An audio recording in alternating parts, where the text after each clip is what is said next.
Assalamualaikum warahmatullahi wabarakatuh. Di sini kami dari kelompok 3 ingin mempresentasikan bab mengenai akuisisi interim. Saya Alfiful Ersara Madini dengan NIM 1903053 dan teman saya Mufiratul Makfiyah dengan NIM 190302026. Di sini kami akan mempresentasikan mengenai yang pertama yaitu akuisisi interim dari suatu investasi kepemilikan, yang kedua motif akuisisi, yang ketiga manfaat akuisisi, yang keempat akuisisi dari anak perusahaan selama periode akuntansi, yang kelima kelebihan dan kekurangan akuisisi, dan yang terakhir yaitu tipe-tipe akuisisi. Yang pertama yaitu mengenai akuisisi interim dari suatu investasi kepemilikan. Akuntansi untuk investasi ekuitas semakin bertambah rumit ketika akuisisi dilakukan dalam suatu periode akuntansi atau akuisisi interim. Perhitungan tambahan diperlukan baik dalam menentukan ekuitas pokok pada saat akuisisi maupun dalam menentukan pendapatan investasi untuk tahun tersebut. Ekuitas pemegang saham pada perusahaan investasi dihitung dengan menambahkan pendapatan yang diperoleh sejak tanggal laporan terakhir kepada ekuitas pemegang saham awal dan mengurangkan dividen yang diumumkan pada tanggal pembelian.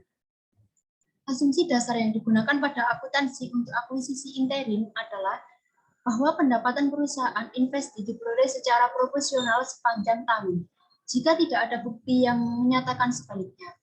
Penentuan dividen yang diterima oleh investor merupakan dividen likuidasi ketika investasi mengumumkan dividen sesaat setelah investor membeli saham investasi.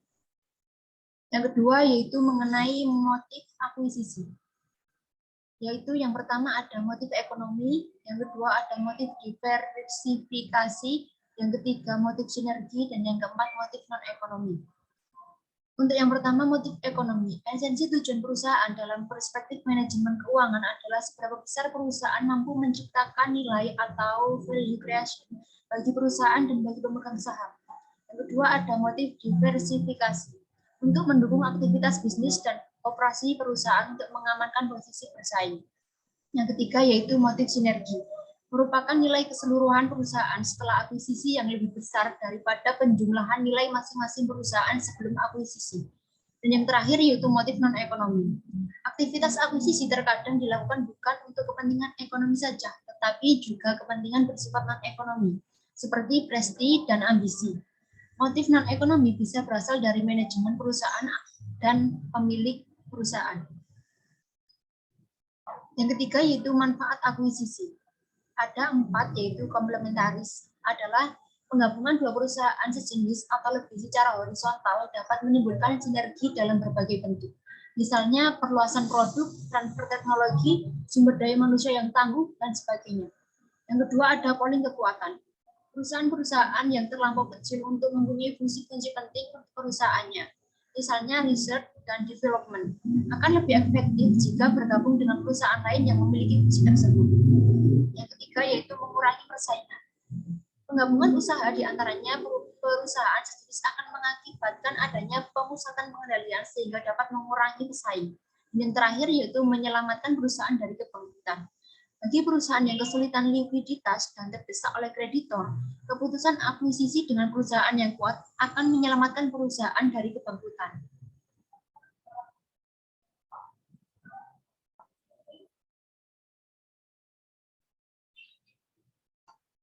Yang keempat yaitu akuisisi dari anak perusahaan selama periode akuntansi. Jika sebuah anak perusahaan dimiliki selama periode akuntansi, penjualan dan biaya dari anak perusahaan dimasukkan ke dalam laporan laba rugi konsolidasi untuk 1 tahun penuh.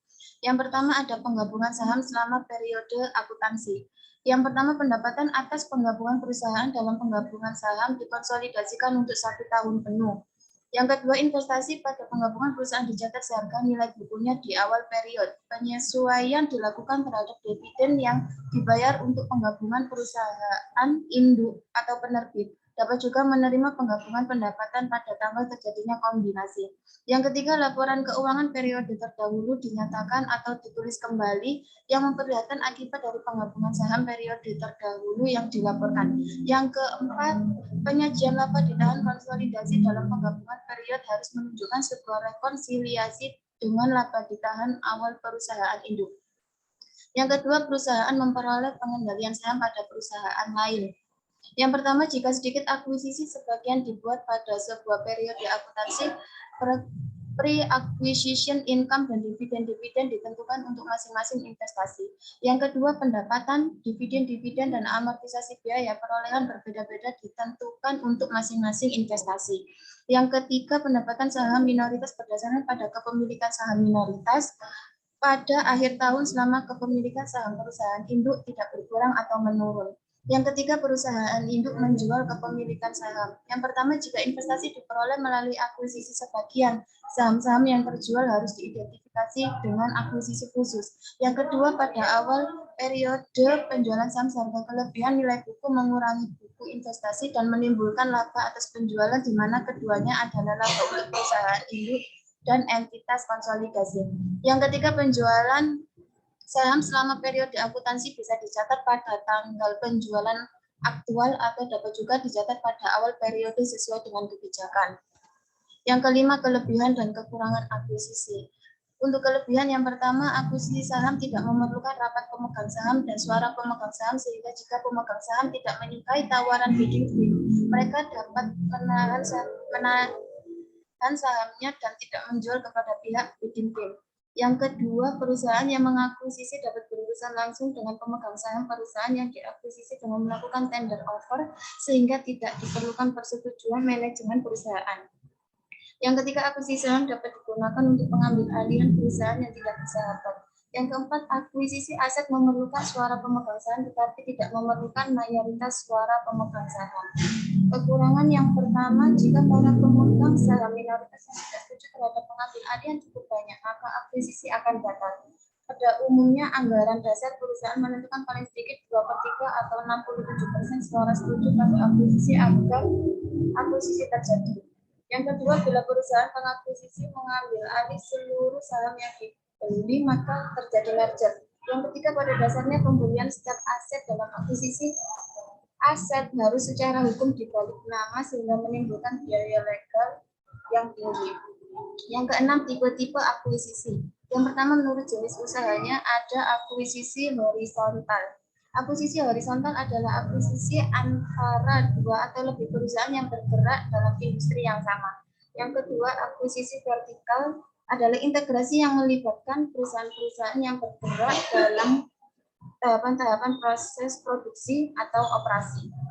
Yang ketiga, akuisisi konglomerat adalah akuisisi perusahaan yang masing-masing bergerak dalam industri yang tidak terkait atau bisnisnya tidak berhubungan tetapi tidak termasuk dalam kategori akuisisi horizontal dan akuisisi vertikal. Yang keempat, akuisisi ekstensi pasar adalah akuisisi yang dilakukan oleh dua atau lebih perusahaan untuk secara bersama-sama memperluas area pasar. Yang kelima, akuisisi ekstensi produk adalah akuisisi yang dilakukan oleh dua atau lebih perusahaan untuk memperluas lini produk masing-masing perusahaan. Yang kedua, menurut lokalisasi, yang pertama ada akuisisi eksternal, adalah transaksi akuisisi antara perusahaan-perusahaan yang berada dalam grup perusahaan yang berbeda. Yang kedua, akuisisi internal adalah transaksi akuisisi antara perusahaan-perusahaan yang berada dalam satu grup perusahaan yang sama. Yang ketiga, menurut objek transaksi ada akuisisi saham adalah pengambil alihan saham perusahaan target oleh perusahaan pengakuisisi yang mengakibatkan penguasaan mayoritas atas saham perusahaan target oleh perusahaan yang melakukan akuisisi dan akan membawa ke arah penguasaan manajemen dan jalannya perseroan. Yang kedua, akuisisi aset adalah pengambil alihan seluruh atau sebagian besar aktiva dan pasifa perusahaan target oleh perusahaan pengakuisisi dengan atau tanpa mengambil alih seluruh kewajiban perusahaan target terhadap pihak ketiga. Yang ketiga, akuisisi kombinasi adalah perpaduan antara akuisisi saham dan akuisisi aset. Yang keempat, menurut motivasi akuisisi, yang pertama akuisisi strategis, dilatar belakangi oleh motivasi untuk meningkatkan produktivitas perusahaan. Yang kedua, akuisisi finansial yang dilatar belakangi oleh motivasi untuk mendapatkan keuntungan finansial semata-mata dan dalam waktu yang sesingkat-singkatnya. Sekian presentasi dari kelompok kami. Kurang lebihnya kami mohon maaf. Jika ada yang perlu ditanyakan, kami akhiri. Assalamualaikum warahmatullahi wabarakatuh.